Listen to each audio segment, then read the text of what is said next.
आप सबको पता है कि चुनाव बिहार में होने जा रहा है। कब होगा नहीं होगा वो तो बीजेपी के हाथ में है। जब बीजेपी इलेक्शन कमीशन को इशारा करेगी तो चुनाव हो जाएगा। या केंद्र के सारे मंत्री या देश भर में या दुनिया भर में जितनी ताकत है बीजेपी के पास, वो सारे ताकतों को जो है बिहार चुनाव उतारने का काम किया और कूद कूद के लोग जो है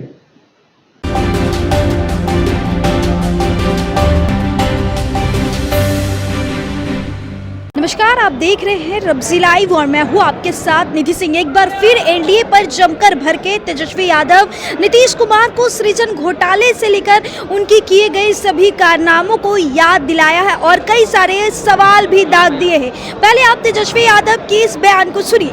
तो आप सबको पता है कि चुनाव बिहार में होने जा रहा है। कब होगा नहीं होगा वो तो बीजेपी के हाथ में है। जब बीजेपी इलेक्शन कमीशन को इशारा करेगी तो चुनाव हो जाएगा। लेकिन बिहार की जनता हम लोग से भी ज्यादा तैयारी इस बात में रखती है। 20 साल तक जिन्होंने शोषण किया बिहार को हरा, इस बार बिहार को उन लोगों को सबक दिखाएंगे और परिवर्तन करेंगे।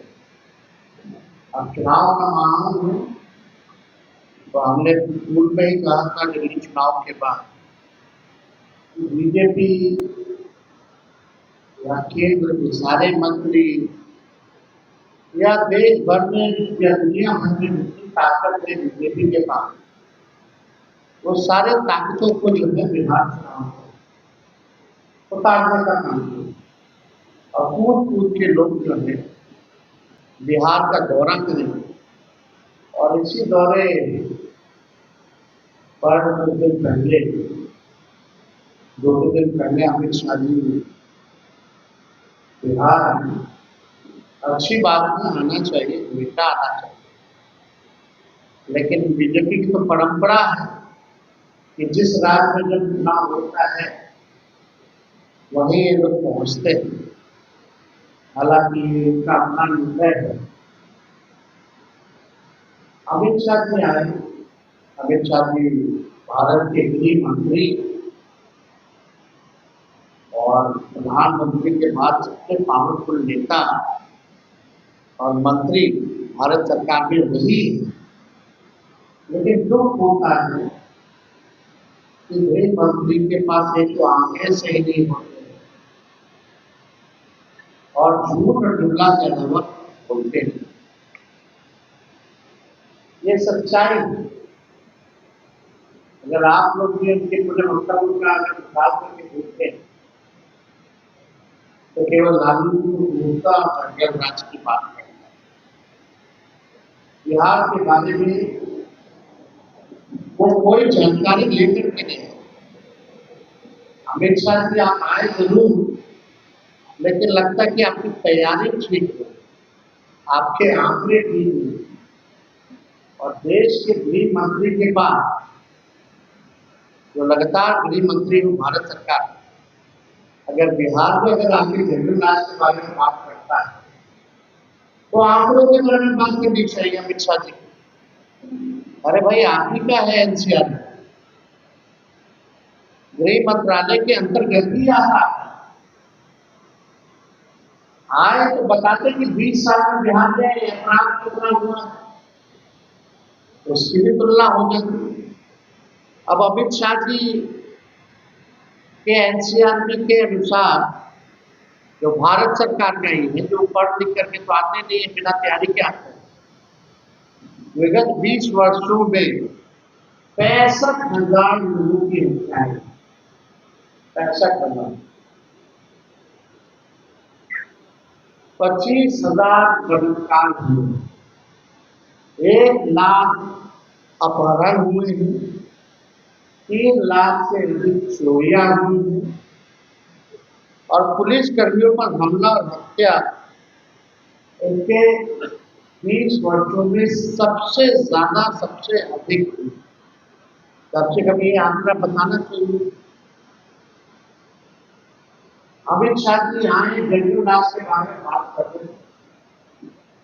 इनके प्रधानमंत्री जब आए थे तो 40 घोटालों का जिक्र किया आपके नीतीश जी। अगर अमित शाह जी आए तो सुप्रीम कोर्ट की जो टिप्पणी बिहार सरकार को, एनडीए सरकार को लेकर के रही है, वो भी बताना चाहिए।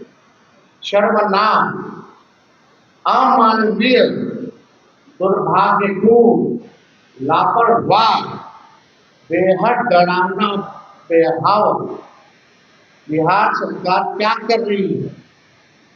ये क्या हो रहा है बिहार में, चाहे बालिका गृह कांड के बारे में या अन्य घोटालों के बारे में या अन्य अपराध के बारे में, सुप्रीम कोर्ट वो भी बताने की जरूरत थी कि इनके 20 साल की सरकार में कोर्टों ने ये टिप्पणी, ये जंगल राज के बारे में बात करते हैं, और जब जंगल राज का टिप्पणी उच्च न्यायालय ने जब किया तो वो कोई लॉ एंड ऑर्डर को लेकर के नहीं किया था, एडमिनिस्ट्रेशन को लेकर के नहीं किया था, बल्कि पटना नगर निगम को लेकर के किया गया था।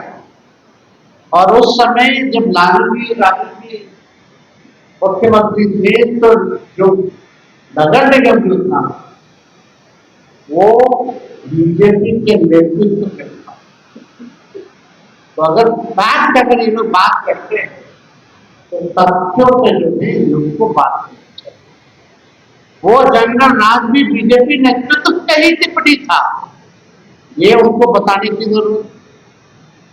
सुप्रीम कोर्ट ने क्या कहते हैं, लेकिन यहाँ आए तो ये भी उन्होंने नहीं बताया कि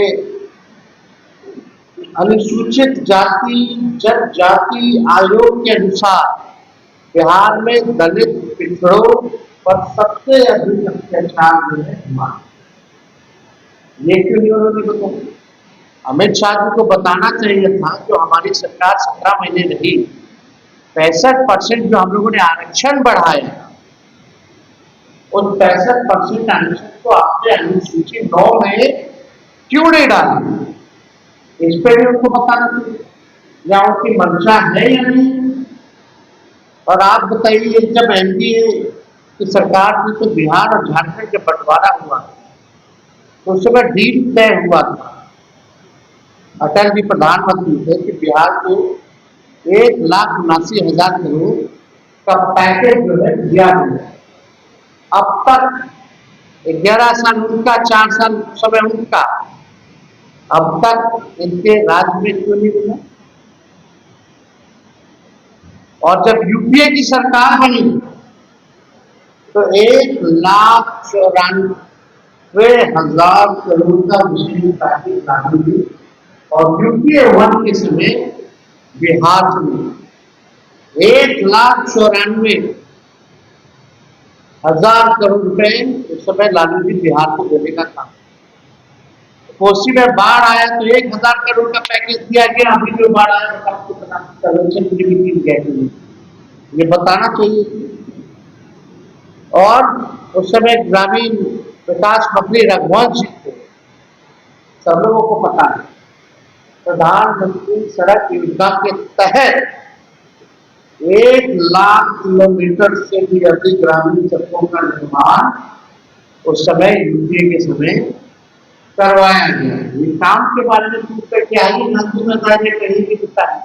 लालू जी को मुझे ना यूपीए को बुला लीजिए, सारा हिसाब कर देगा, एक एक आंकड़ों कहा, एक एक तथ्यों पर जो है तेजस्वी जवाब देने लायक है। आपका झूठ का पीड़िता अफवाहबाजी नहीं चलेगा, आंकड़ों पर हम जो है बात करते हैं। ये भी बताना चाहिए, जब यूपी की सरकार थी तो राज्यांश का 10% लगता था, और अब जो है 50-50 से परसेंटेज जो राज्य और केंद्र का जो योजना आता है, पहले राज्यांश को या स्टेट का शेयर केवल 10% लगता है।